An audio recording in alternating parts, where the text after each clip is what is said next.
주님을 만지며 사랑을 만난다. 주만사만 시간입니다. 이번 주는 간지남의 사랑. 간지난다라는 말은 여러분 아시죠? 꽤 멋있다. 꽤 네, 음식마다 그 고유의 맛이라는 게 있잖아요. 그 제 맛. 그것처럼 사람들에게도 또 남자들에게도 여자들에게도 어른에게도 아이에게도 청년에게도 뭐 그런 각 연령, 각 성별, 각 사람들에게 적합한 그 간지라는 게 있습니다.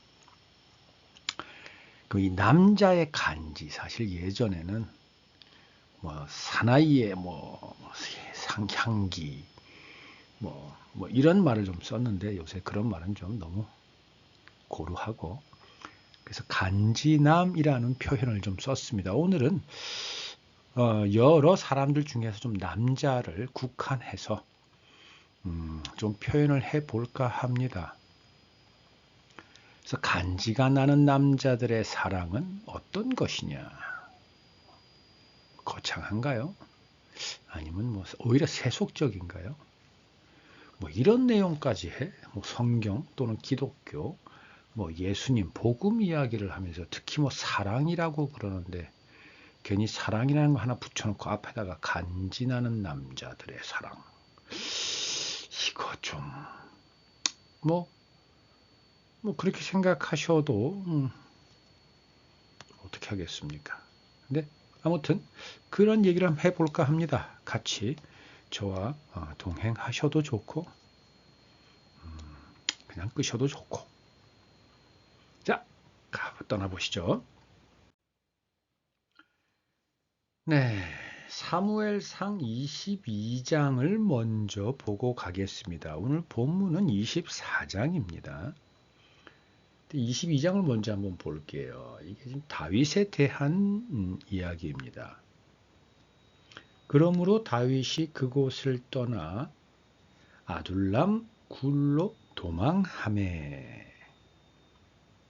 그의 형제와 아버지의 온 집이 듣고 그리로 내려와서 그에게 이르렀고 환난당한 모든 자와 빚진 모든 자와 마음이 원통한 자가 다 그에게로 모였고 그는 그들의 우두머리가 되었는데 그와 함께한 자가 400명가량이었더라. 다윗이 거기서 모압 이스베로 가서 모압 왕에게 이르되 하나님이 나를 위하여 어떻게 하실지를 내가 알기까지 나의 부모가 나와서 당신들과 함께 있게 하기를 원하나이다 하고 부모를 인도하여 모압 왕 앞에 나아갔더니 그들은 다윗이 요새에 있을 동안에 모압 왕과 함께 있었더라. 선지자 가지 다윗에게 이르되 너는 이 요새에 있지 말고 떠나 유다 왕으로 들어가라. 유다 땅으로 들어가라. 다윗이 떠나 헤렛 수풀에 이르니라. 네, 다윗이 사울 왕을 피해서 도망을 갔습니다. 지금 제가 여러분에게 읽어드린 이 몇 절인가요? 5개의 절인가요? 5개의 절 안에 어떤 사람들이 등장합니까? 먼저 다윗의 형제, 다윗의 아버지와 아버지의 집에 있는 사람들, 환난당한 사람들, 빚진 사람들, 마음이 원통한 사람들, 그죠? 그리고 모압 왕이 등장하죠. 그리고 제일 끝에 선지자 갓이 등장합니다. 네, 여러분 이 중에서 좀 여러분이 쭉 들었을 때 이 정도 문장을 읽으면 각 등장 인물들의 최근의 어떤 그 소식, 최근의 근황을 좀 우리가 유추 할 수 있죠. 뭐 예를 든다면 다윗의 형제와 아버지의 온 집이다. 아버지의 온 집이라 하면 아버지와 뭐 어머니와 아버지의 뭐 첩, 그의 자녀들, 그리고 뭐 하인들, 뭐 종들, 뭐 식솔들, 그리고 형제와 아버지 이렇게 나누은 걸 보면, 그리고 형제를 먼저 둔 거 보면 아버지는 꽤 나이가 드신 것 같고, 결국은 모압 왕에게 가서 아버지와 좀 함께 지낼 수 있도록 해달라고 하는 거 보면, 네, 이 아버지가 꽤 나이가 들었기 때문에 형제들이 먼저 앞으로 나온 것 같죠. 성경에서는 어떤 순서가 나열될 때 제일 먼저 앞에 있는 것이 좀 더 중한 어, 어, 경우가 많다. 뭐 우리 알고 있죠. 형제들 우리 다 알다시피 많죠. 이 형제들은 아주 대가 세죠. 다윗을 예전에 다윗이 어릴 때 아주 다윗을 그냥 있는 동생으로도 아예 치지 않았던 형제들입니다. 그죠? 뭐 근데 그 형제들이 지금 다윗에게로 다 오면 내려옵니다. 근데 알다시피 예전에는 다윗을 동생으로 치지 않았던 형들, 다윗에게 가는데 그렇다고 다윗이 지금 잘 되어 있느냐? 아닙니다. 사울 왕에게 쫓겨서 도망가 있습니다. 그것도 아둘람 굴 안으로 도망가 있습니다. 왜 도망가 있냐? 그러니까 왜 아둘람 굴이냐? 아예 사울이 못 찾도록. 그러니까 그만큼 상황이 급박할 뿐만 아니라 죽음을 눈앞에 두고 있을 정도의 다윗인데 그 다윗에게 쫓아갑니다. 그 말은 뭘까요? 형제들과 아버지도 자신들의 목숨이 경각에 달려 있다라는 걸 알죠. 그렇다고 가서 다윗에게 따지지도 못합니다. 그만큼 다윗도 어느 정도 물론 도망가는 처지지만 나름대로 이제 많은 사람들에게 인정을 받고 있는 터라 옛날에 잘할 때처럼 다윗을 갈굴 수도 없어요. 그런데 4절에 보면 다윗이 그 부모를 인도하여 모압 왕에게 가서 그들이 모압 왕과 함께 있도록 해줍니다. 그들 뿐입니까? 환난당한 자, 빚진 자, 마음이 원통한 자. 네, 많은 사람들이 있어요. 이 중에서 좀 간지나는 사람들이 있나요? 모압 왕? 모압 왕은 왕이니까 간지가 납니까? 그럴까요? 지금 사울 왕에게 쫓겨서 아둘람 굴로 도망간 다윗이 자기를 찾아와서 자기 부모들을 당신과 함께 있게 해달라고 청하는데 그럼 여러분이 지금 모압 왕이라면 함께 있게 해줄 수 있겠습니까? 사울 왕의 공격을 받을 텐데 왜냐하면 사울 왕은 다윗을 잡으려고 자기 성을 치러 올 거 아니에요. 그럼 자기는 괜히 다윗과 다윗의 부모를 거둬들인 바람에 사울 왕의 표적이 되잖아요. 그런데 모압 왕은 오케이 합니다. 그 모압 왕은 간지가 날 정도로 폼나는 왕인가요? 여기선 지금 이름도 안 나오네요. 모압 왕의 이름도. 아닌 것 같죠? 선지자 갓. 너는 이 요새에 있지 말고 떠나 유다 땅으로 들어가라. 네, 이 선지자 갓은 하나님으로부터 음성을 꽤 분명하게 받은 것 같죠.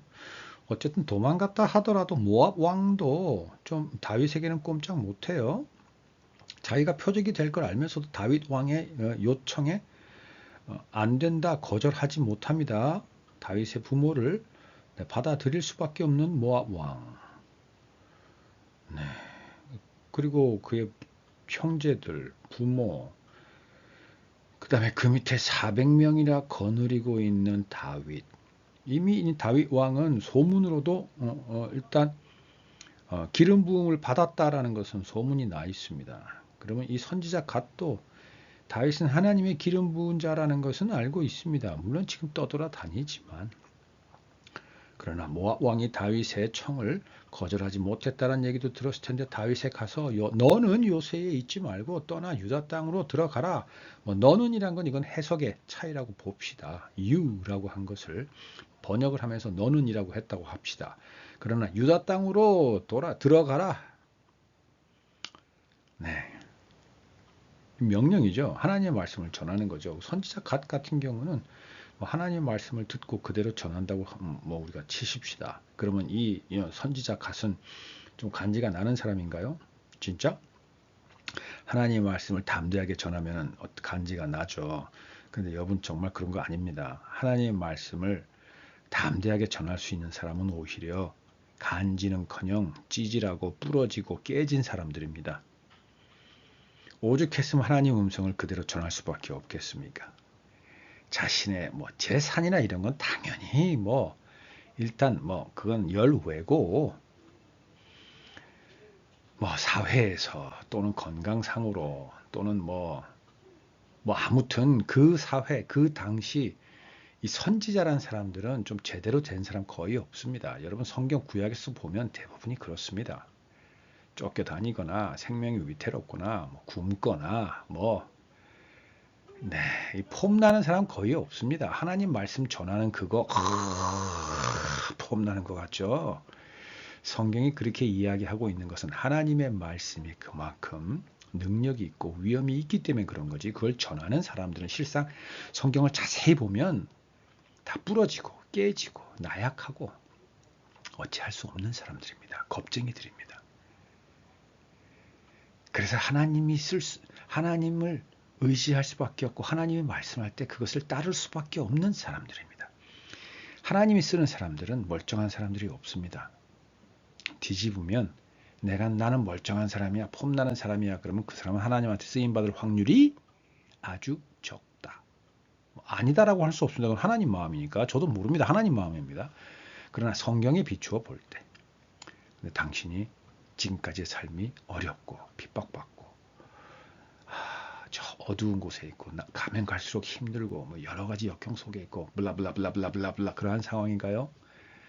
네, 머지않았습니다. 당신은 하나님에 의해서 온전히 쓰임받을 수 있는 사람이 되어 있습니다. 하나님을 영화롭게 하는 그 일에 쓰임받을 수 있는 사람이 다 되어가고 있다라는 반증입니다. 아무튼 사실 우리 인간적인 면에서 볼 때 선지자 갓도 제가 보건대 그렇게 간지나는 사람 아닙니다. 그러니까 다윗 왕한테 가서 그렇게 담대하게 얘기해놓고 얘기하면서 다리 후들거릴 거고 돌아가면서 아마 줄행랑을 칠 정도로 자기 있는 곳으로 돌아가지 않았을까 싶습니다. 자, 다윗은 어떤가요? 아둘람 굴로 도망갔죠.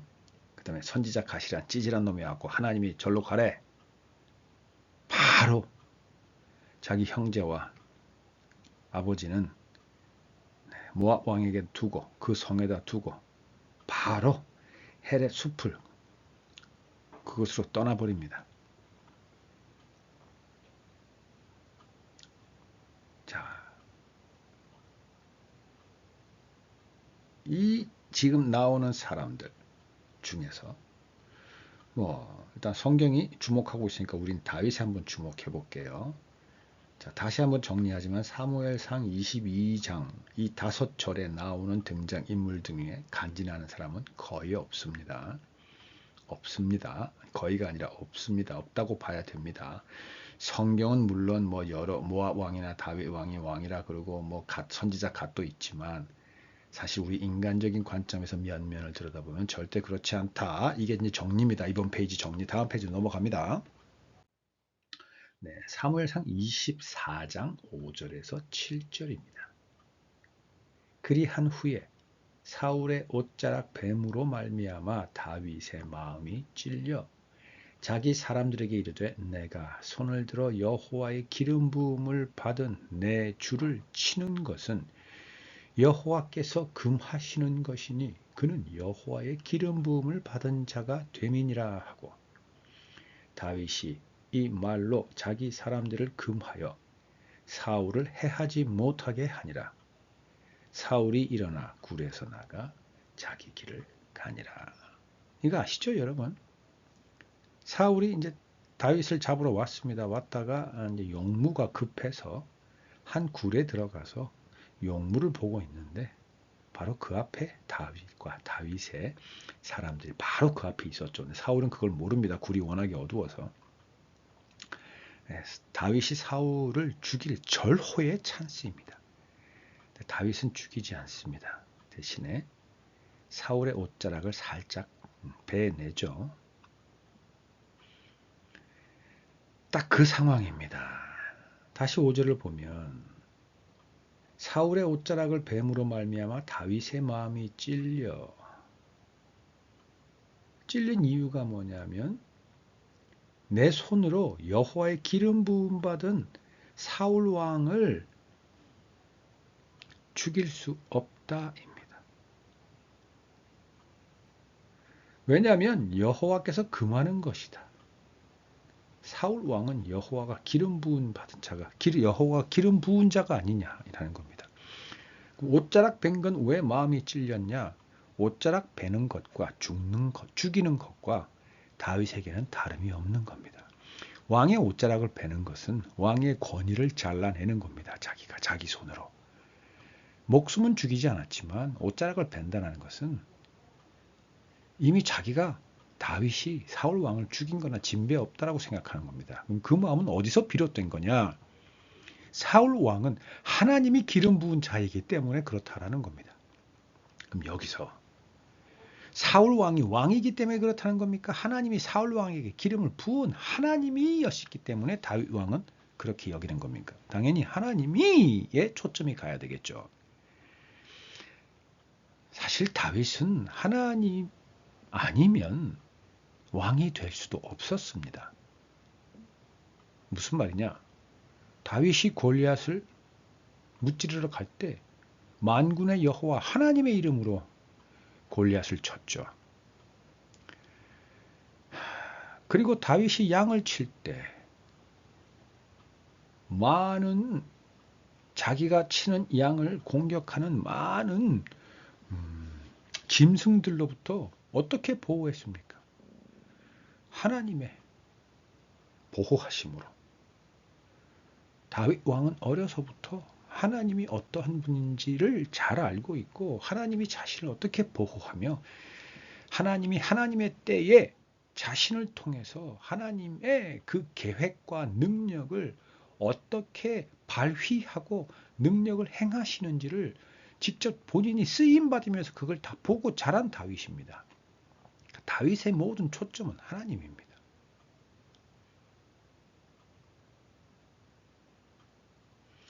자, 이쯤 되면 이제는 그렇지. 하나님을 하나님으로 알고 하나님과 동행하며 하나님에게 쓰임받는 다윗은 인간적인 면에서는 찌질하다고 하겠지만, 결국은 그 다윗마저도 하나님이 기름 부어 이스라엘의 왕으로 세우시고 그 하나님께 초점을 맞추면 다윗이야말로 간지나는 사람이지. 여기까지는 일반적으로 우리가 늘 아주 익숙한 전개죠. 저도 여기까지 전개는 별반 다르지 않습니다. 맞습니다.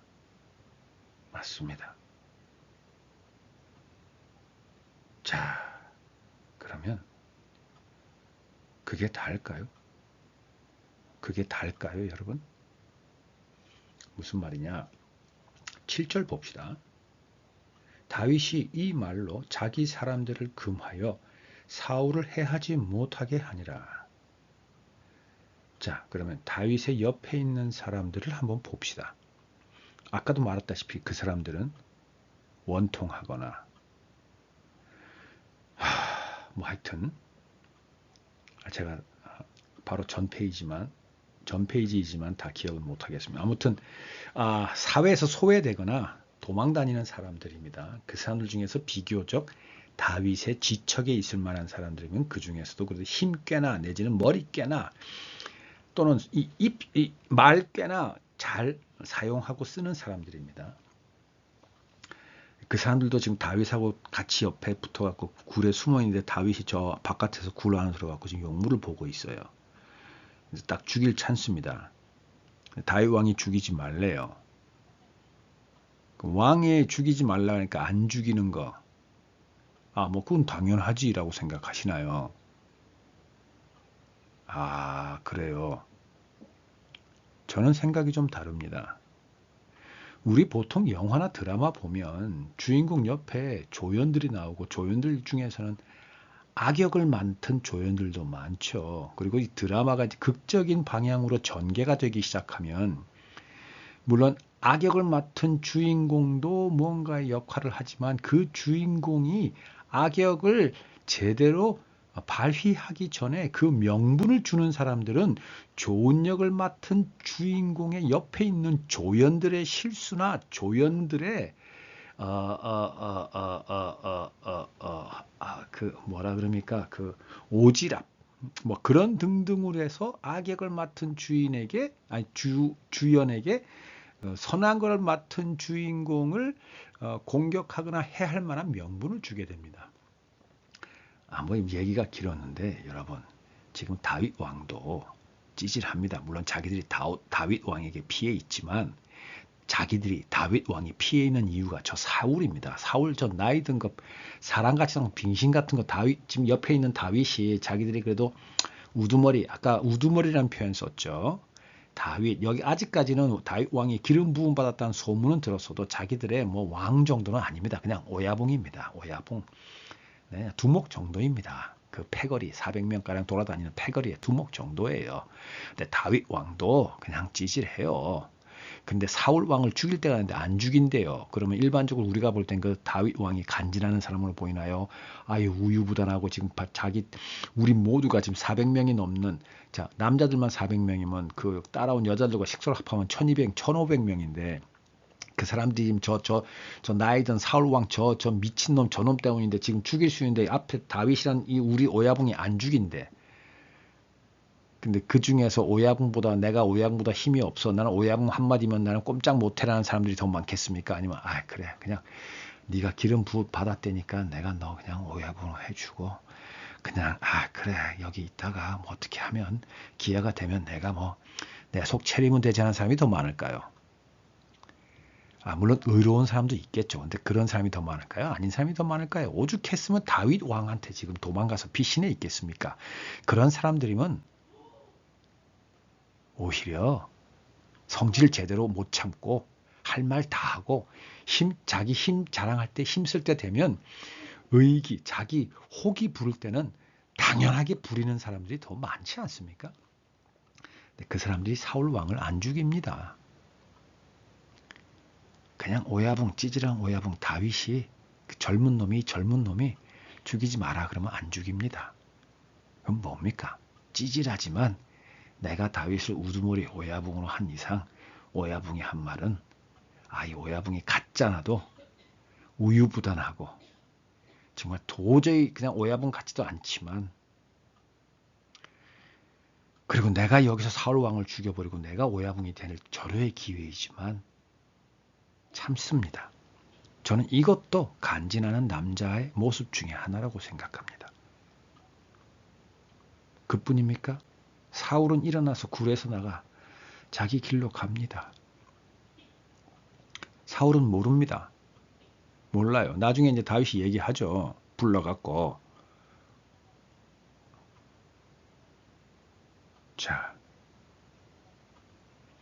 사울이야 일단 자기는 왕이고 용무 보고 나갑니다. 아무것도 모릅니다. 지금 뒤에서 뭐 다윗 왕이 뭐 어떻고 뭐 이거 다 모릅니다. 사울 왕은 뭐 간지 뭐 얘기할 저거는 아니겠네요. 아무튼 그렇습니다. 자, 그러면 다윗 옆에 있던 그 사람들은 다윗의 결정을 따른 걸까요? 다윗이 이야기하는 하나님을 보고 다윗 왕의 말을 따른 걸까요?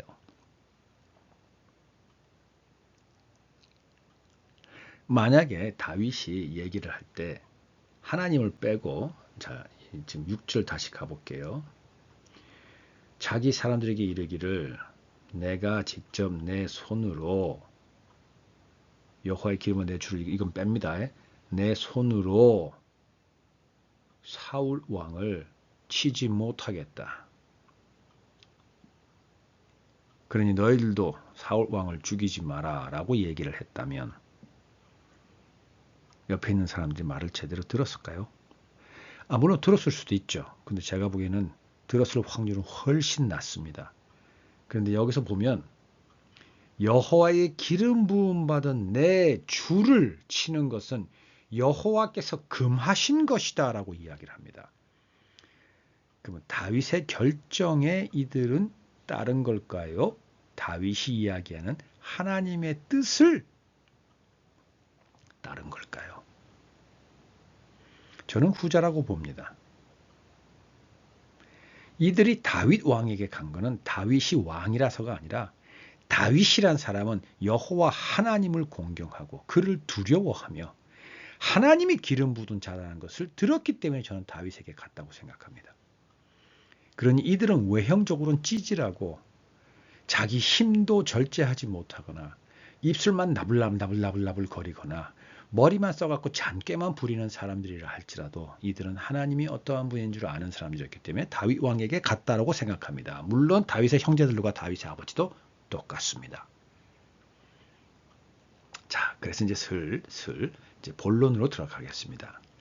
간지나는 남자들은 이 세상에서 간지나는 남자들은 이 세상에 두려울 게 없는 남자들이 아니라 오직 한 사람 여호와 하나님을 두려워하는 사람이 간지나는 사람이 아닐까라는 것을 이야기하기 위해서 이렇게 서론이 길었습니다. 여러분, 하나님을 두려워해야 합니다. 천상천하 유아독전, 제가 젊을 때 어릴 때는 그런 얘기 들으면서 내 어깨가 우쭐했습니다. 제가 한 나이 40대 중반 되었을 때 인도네시아에서 오랫동안 바틱이라는 미술의 한 장르를 연구하고 실제로 이론적인 책까지 집필했던 제가 형님 그러는 저보다 띠동갑 위인 한 형님이 계셨는데 그 형님의 얘기를 딱 한번 듣고 나서 제가 뜨끔했던 적이 있습니다. 그 형님은 기독교인도 아닙니다. 그 당시 저는 갓 하나님을 믿기 시작한 지 얼마 안 됐을 때였습니다. 그러니까 굉장히 어설펐습니다. 그런데 여러분, 그분이 기독교, 종교라고는 일절 없는 그분이 뭐라고 얘기를 했냐면 대한민국에는 종교가 없는 사람들이 꽤 많은데 그거 아주 제가 그냥 말을 순화해서 쓰겠습니다. 아주 버릇없고 되먹지 못한 사람들이야. 왜요, 형님? 그랬더니 그분 얘기가 외국에 가면 종교, 즉 자기가 두려워하는 사람이 없는 사람들은 주변 사람들이 그 사람을 사람으로 인정해주지 않아. 자기보다 무서운 게 없는 사람들은 함께 살아서는 안 되는 사람들이야. 사회에 속할 수 없는 사람들이야. 아주 망난이야. 그런 취급을 받아. 그래서 외국에 가면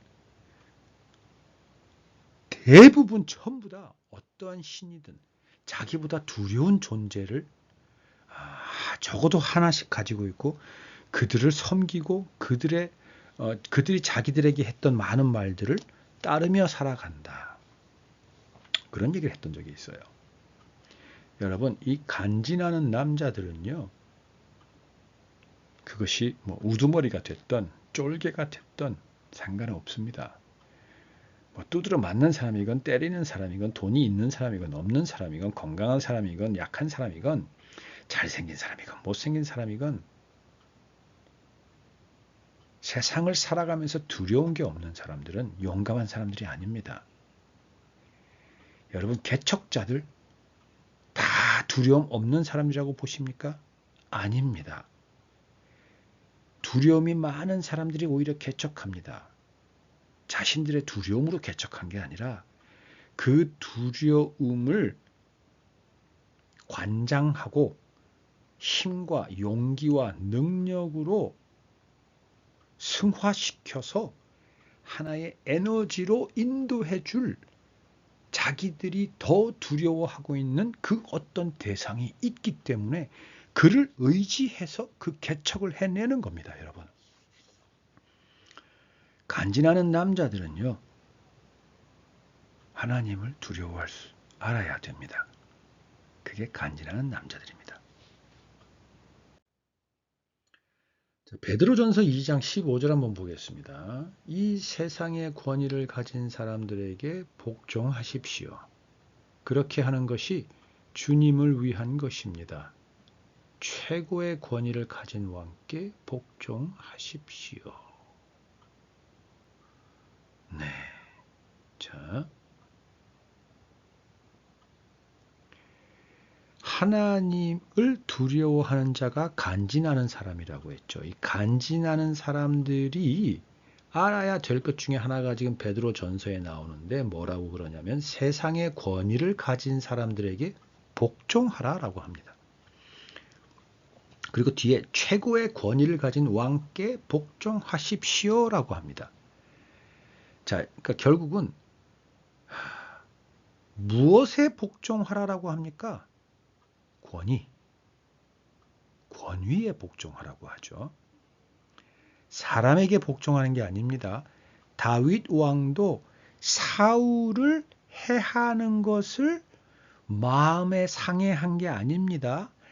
하나님이 기름 부은 자가 그 사람이기 때문에 그 사람을 자기 손으로 베면 하나님을 베는 것과 같기 때문에 다윗은 죽이지 않은 거고, 옆에 있는 다윗을 따르는 사람들도 다윗이 자기들의 우두머리이기 때문에 다윗이 사울을 해하지 말라라는 말을 지킨 게 아니고 그 다윗이 한 말 중에 저 사람은 하나님이 기름 부은 사람이라고 얘기를 했기 때문에 다윗을 통해서 하나님을 두려워하는 사람들이었고, 지금 이 베드로 전서에도 성경은 우리에게 하나님을 위한 삶은 세상의 권위에 복종해라 라고 하고 있습니다. 자, 그럼 그 권위를 가진 사람들은 여러분, 여기서 보면 뭐 왕도 나올 거고 많은 사람들이 세상의 권위를 가지고 있죠. 그런데 자, 권위를 가진 자에게 복종하라고 하니까 복종하면 되지 뭐. 근데 여러분 이거 정말 세상이 거꾸로질 만큼 내 속을 뒤집어내는 얘기입니다. 세상에 권위 가진 사람들 중에서 내가 저 사람은 참 권위를 가질 만한 사람이구나 라고 존경할 만한 사람이 여러분 몇이나 있었습니까? 손가락으로 셀 수 있을 겁니다. 세상에 권위를 가진 사람들은 얼마나 많습니까? 그 사람들 중에서 저 사람은 참 존경받을 만한 사람이 거의 없습니다. 그런데 우리는 그들을 복종해야 한다고 합니다. 지금 성경은. 이게 지금 미치고 팔짝팔짝 뜁니다. 여기 왕, 사울 왕, 사울 왕이 왕입니까? 왕이 왕다워야 왕이지. 그런데 성경에 의하면 다윗에게 사울 왕에게 복종하라라고 지금 베드로 전서가 이야기하고 있는 겁니다. 물론 다윗은 그 말을 들었죠. 왜 그렇습니까? 하나님을 두려워하기 때문입니다. 자, 여러분, 성경은 권위에 복종하라라고 했지 그 권위를 가진 사람에게 복종하라고 한 게 아닙니다. 우리도 흔히 그런 얘기 하죠. 군대 얘기하네. 또 군대 들어가면 계급이 사람을 만들죠. 그 사람이 통솔력을 갖는 게 아닙니다. 그 계급이 통솔을 하는 거잖아요. 그죠? 여러분 세상을 살아가면서 특히 크리스찬들, 하나님을 두려워하는 사람들, 하나님을 두려워하는 그 두려움을 믿고 하나님을 믿고 세상의 권위에 나대는 사람들이 한둘이 아닙니다. 여러분 그 나중에 하나님이 분명히 그거 다 묻습니다. 하나하나 따져서 물을 겁니다. 누구를 위해서 그랬냐고. 하나님을 위해서 그런 건지 네가 생각하는 너의 의로움, 너의 이익을 위해서 그랬는지 아니면 그냥 입만 나불거렸는지 분명히 하나님은 묻습니다. 이렇게 얘기해도 그 사람들은 뭐 귓방으로 듣고 뭐 제대로 뭐 한번 생각해보지도 않겠지만 아무튼 지금 베드로 전서는 그리고 앞에 열왕기에서 다윗 왕의 그 이야기를 통해서 성경은 우리에게 사람에게 복종하는 게 아니라 권위에 복종하라고 합니다. 왜 그렇습니까? 세상의 권위도 하나님께서 인정하지 않으시면 그 권위가 권위로서 인정될 수 없습니다. 무너져 버립니다. 사라져 버립니다. 그냥 허공의 먼지처럼 사라집니다. 그러나 그 권위가 권위로서 유지가 된다는 얘기는 하나님께서 그 권위를 인정하고 계시는 겁니다. 우리가 헤아릴 수 없는 어떠한 이유, 어떠한 뜻, 어떠한 계획이 있기 때문에 그리고 그 계획은 우리 한 사람 한 사람에게 가장 복되고 은혜롭고 가장 최고의 선물인 것으로 완벽한 상황들입니다. 하나님은 실수가 없으십니다. 실수가 없는 하나님께서 지금 내 앞에 있는 저 말도 안 되는 이상한 허접한 사람이 붙들고 있는 권위를 하나님께서 인정하고 계신단 말입니다. 근데 그걸 그 사람이 아주 사람 같지 않고 엿 같고 길에 다니는 거 멍멍이 같다고 해서 내가 그 사람을 무시하거나 그 사람을 밟거나 그 사람에게 욕을 해댄다라는 것은 누구한테 하는 것이다? 하나님에게 하는 것이다. 그걸 아는 사람이 간지나는 사람이다. 하나님을 두려워하는 사람은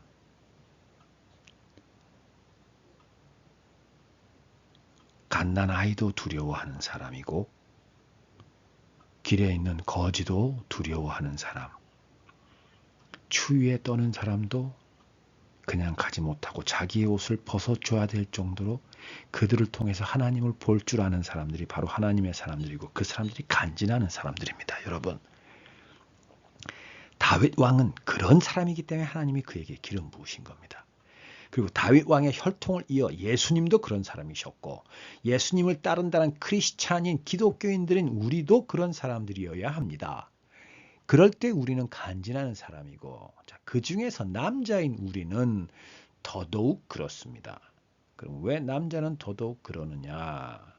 자, 이제부터 이제 본론으로 들어갑니다. 마태복음 19장 5절 한번 봅시다. 말씀하시기를 그러므로 사람이 그 부모를 떠나서 아내에게 합하여 그 둘이 한 몸이 될지니라 하신 것을 알지 못하였느냐? 자, 이 지금 마태복음 19장 5절에 나오는 배경 이야기는 일단 제가 오늘은 생략하겠습니다. 오늘 요 나오는 사람이 그 부모를 떠나서 아내에게 합하여 그 둘이 한 몸이 될지니라 이것은 이제 창세기에 나온 말이죠. 아담과 하와가 한 몸이 되는 부분을 예수님이 다시 끄집어 와서 무언가를 설명하는 스토리인데 그 설명하는 배경은 다 뺍니다. 저는 요 얘기만 오늘 가지고 오겠습니다. 자, 사실 창세기의 이 부분을 가지고 와도 되는데 그 얘기를 예수님께서 하신 거가 필요하기 때문에 제가 지금 여기서 마태복음 끄집어 왔습니다. 자, 여기서 여러분 잘 한번 보십시오. 우리의 상식대로라면 여자가 남자에게 와서 한 몸이 돼야 된다라고 생각하는 게 맞죠. 왜냐하면 아담을 재워놓고 아담의 갈비뼈를 뽑아서 하와를 만들었습니다. 네. 그리고 지금도 여자가 시집간다. 물론 예전에는 남자가 장가간다라는 표현도 있었지만 여자가 시집 오죠.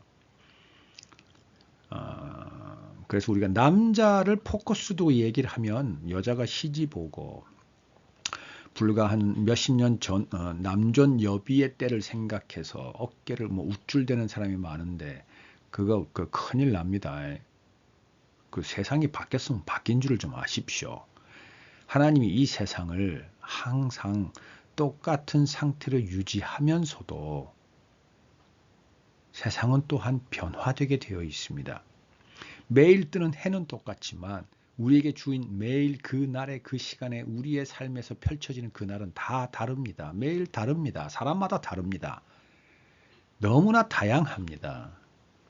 여러분, 근데 성경 지금 여기서 보면 예수님이 뭐라고 그러냐면 사람이 부모를 떠나서 아내에게 합하여 라고 되어 있습니다. 여기서 사람은 당연히 남자죠. 남자가 부모를 떠나서 아내에게 가서 한 몸이 된다라고 되어 있습니다. 사실 이 당시 혼례 예식을 보더라도 청혼은 남자가 여자에게 가서 하지만 결국은 1년이 지나 함께 살 집이 준비가 되면 남자가 다시 여자 있는 곳으로 와서 성대한 잔치를 베풀고 결혼식을 올리고 여자를 데리고 자기 집으로 갑니다.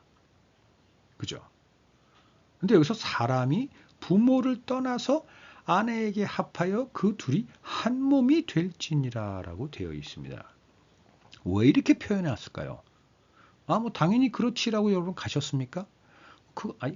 그 틀린 얘기는 아니니까 그럴 수 있습니다. 그런데 이제 정도 우리 특히 주만 사만을 통해서 성경을 읽으면서 예수님을 만지고 그것을 통해서 사랑을 만나는 우리들은 그거보단 조금 더 좀 넓고 깊이 묵상을 해봐야 되지 않을까요? 왜 남자가 부모를 떠나 아내에게 합하여 그 둘이 한 몸이 되었다라고 표현을 했을까? 이 메시지에는 예수님과 우리의 관계도 이 안에 담겨져 있습니다. 신랑 되신 예수님이 성자 하나님의 그 모든 것을 내려놓고 이 땅 우리의 몸으로 신부인 우리에게 찾아오셨죠. 그것을 예표하기도 한 겁니다. 그래서 예수님과 우리가 예수님의 보혈을 통해서 하나가 되고 따라서 하나님과 하나가 되는 따라서 하나님의 자녀의 신분이 회복되는 역사가 일어나 버렸죠. 그 얘기를 하는 겁니다. 그 얘기를 갑자기 간지나는 남자 하면서 그 얘기 왜 나오느냐? 자, 하나님께서 인정하고 계시는 그 권위, 그 권위는요, 그 권위를 붙들고 있는 사람을 봐서는 안 됩니다. 그 권위를 보는 겁니다. 그런데 그 권위 중에 가장 최고의 권위는 하나님께서 예수님에게 주신 권위입니다. 다시 말해서 그 권위의 위에 위 또는 중요한 또는 그 전에 다 따져가면 특히 성경을 읽는 사람들이라면 하나님으로 섬기는 사람들이라면 쭉 따라가면 결국은 어디로 갑니까? 우린 창세기 아담과 하와로 가게 됩니다. 결국은 남자들의 간지, 남자들이 인정해야 되는 그 권위를 인정하고 권위 앞에서 짱짱한 간지를 내는 남자들은 결국은 어디로 가게 되냐면 아담과 하와의 사건으로 가게 되고, 그러면 결국은 남자들은 누구와 맞닥뜨리게 되느냐? 자기의 아내와 맞닥뜨리게 됩니다. 그러면 그때 아내와 맞닥뜨린 그 남자는 지금 마태복음 얘기대로라면 누구의 예표입니까? 누구의 비유입니까? 예수님의 비유이죠. 지금 남자들은 예수님이 우리를 위해 이 땅에 와서 하신 모든 일을 하듯 우리 아내들을 대해줘야 합니다. 바로 그럴 때 이 크리스찬 남자들의 간지가 짱짱하게 살아나는 겁니다. 그게 바로 간지남의 사랑입니다. 그런데 여러분, 우리 앞에 있는 아내가 우리 마음에 조금이라도 드나요? 아내들이 정말 우리가 결혼할 때처럼 그런 사랑스러운 여인인가요?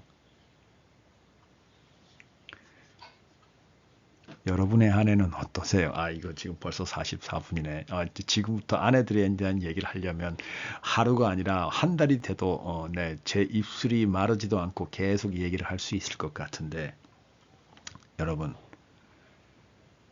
앞에 있는 아내, 즉 하나님께서 내 앞에 세워놓으신 그 아내, 하나님께서 나의 배우자로 삼아 내 앞에 놓으신 아내, 그 아내에게는 하나님께서 아내에게 준 아내로서의 권위가 있는 겁니다.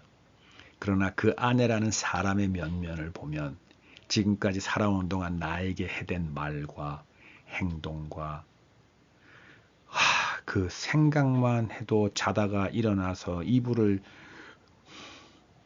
킥 할 정도로 셀 수 없이 많은 모욕과 무시와 생각하면 여러분, 예수님이 우리에게 했던 것처럼 우리 남자들 아내한테 해줄 수 있습니까? 못하죠.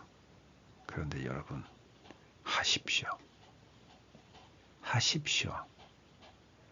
할 수 있습니다. 할 수 있습니다. 할 수 있기 때문에 지금 마태복음에서 예수님께서 그렇게 하라라고 하고 계시는 거고, 하나님께서도 성경 처음부터 끝까지 계속 우리에게 그렇게 지켜 행하라라고 하는 겁니다. 할 수 없는 거를 아비가 아들한테 왜 하라고 시키겠습니까? 할만하고 또 못해도 옆에서 아비가 할 수 있도록 충분한 시간을 두고 옆에서 지켜보고 가르쳐 주면서 할 수 있기 때문에, 아비도 직접 그렇게 다 했기 때문에, 지금 같은 경우는 예수님이죠. 예수님이 인자의 몸으로 우리한테 와서 우리랑 똑같은 역경, 우리와 똑같은 삶을 살아내셨죠. 그죠? 심지어 죄 하나 없이 이 세상에서 우리와 똑같은 삶을 살아내셨습니다. 우리는 한순간도 죄에 짓지 않으면 안 되는 것을. 자, 아무튼 여러분, 아내를 예수님이 우리 사랑하듯이 아내를 사랑할 수 있습니다. 우리는 원래 할 수 있는 존재들입니다. 여러분 정신 차리십시오. 자꾸 할 수 없다라는 세상이 해대는 수없이 많은 그 이야기들 속에 그냥 세뇌가 되어서 아내들은 다 그런 존재이고, 나이가 들면 여자가 아줌마란 제3의 성으로 바뀌고 절대 누구도 감당지 못할, 여러분 그런 다 잡소리들 세상에 떠도는 거는 그러니까 세상이지라고 여기고, 그러나 하나님은 나를 통해서 그런 아내 앞에서 아내를 아내로서 복종하는 남편으로 나를 세우셨다라는 것을 절대 잊지 말고, 그러한 남편으로 예수님이 우리에게 예수님답게 우리에게 모든 것을 말씀하시고 보여주시고 십자가에 돌아가신 것 같이 나도 아내를 위해서 내 자존심은 당연하고 내 인생 몇 년 살지 모르겠지만 다 아내를 위해서 다 쏟아붓고 심지어 아내를 위해서 죽으십시오. 여러분, 그게 사나이입니다. 그게 간지나는 크리스찬 남자입니다. 그게 바로 예수님이 우리에게 주신 표본, 바로 그 모범적인 하나의 표상입니다. 아내한테 죽을 줄 모르는데 지 혼자 자존심 살고 콧대 바짝바짝 세워 뭐 할 건데요? 그거 빙신 쪼달인 거지. 아내한테 고개 숙이지 못하고 아내를 사랑하지 못하는데 사회 나가서 좋은 차 끌고 좋은 시계 차고 좋은 밥 먹고 좋은 술 먹고 좋은 여자 끄다, 아내 말고 바깥에 나서 다른 여자하고 배꼽 맞추지 마세요. 입술도 맞추지 마시고 눈도 맞추지 마세요. 여러분, 아내에게 복종할 줄 모르면 그 사람은 사랑이 뭔지 모릅니다. 무슨 말이냐? 예수님이 왜 우리에게 복종하셨는지, 예수님이 왜 본디오 빌라도의 판결에 복종하셨고, 왜 예수님이 바리새인들과 종교 지도자들이 예수님에게 없는 죄를 씹었고 씌울 때 왜 예수님이 아무 힘없는 어린 양처럼 끌려가셨습니까? 왜 그러셨습니까? 우리를 사랑하기 때문이잖아요. 우리를 구하여야 하기 때문이잖아요. 그게 아버지 뜻이기 때문이잖아요. 아버지가 사랑하는 아버지의 자녀들, 자기의 신부, 신랑인 예수님이 자기의 신부인 우리들을 사랑하기 때문에 그런 거잖아요. 그럼 우리가 크리스찬이라면서, 우리가 예수님을 닮아서 내 안에 한 사람조차도 내가 제대로 사랑할 줄 모르는데 뭔 그놈이 사내라는 겁니까? 빙시지. 안 그렇습니까, 여러분? 우리 입은 삐뚤어져도 말은 똑바로 합시다. 그 사람만 사랑하겠다고, 평생을 사랑하겠다고, 많은 사람 앞에 서약을 하고 구청에 가서 혼인신고까지 하면서 만난 내 아내잖아요.